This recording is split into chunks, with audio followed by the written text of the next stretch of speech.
So now let's see how we can actually go ahead and utilize pre-existing assets, that is pre-existing graphics that you have in Affinity.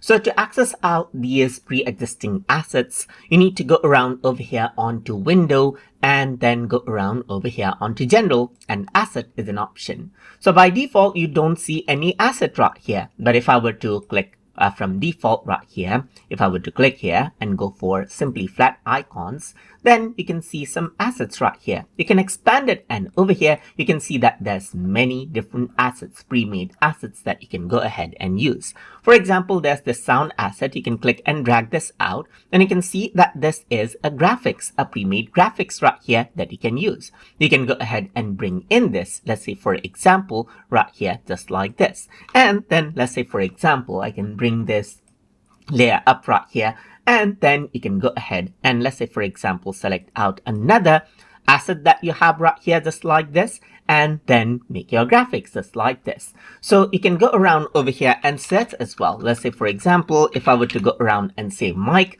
then you got mic asset right here that you can go ahead and bring in. And these are all vector graphics, meaning no matter how big I make them, this is what you have. You can even double click and then you can see that these are pre-made grouped vector graphics. So you can go ahead and resize them out right here just like this, and then modify it as per your content as well. You can go around over here and let's say for example select this shape and then go ahead and select out this color, let's say for example right here, and this is what you have. So that is how you can go ahead and use pre-existing assets inside of Affinity.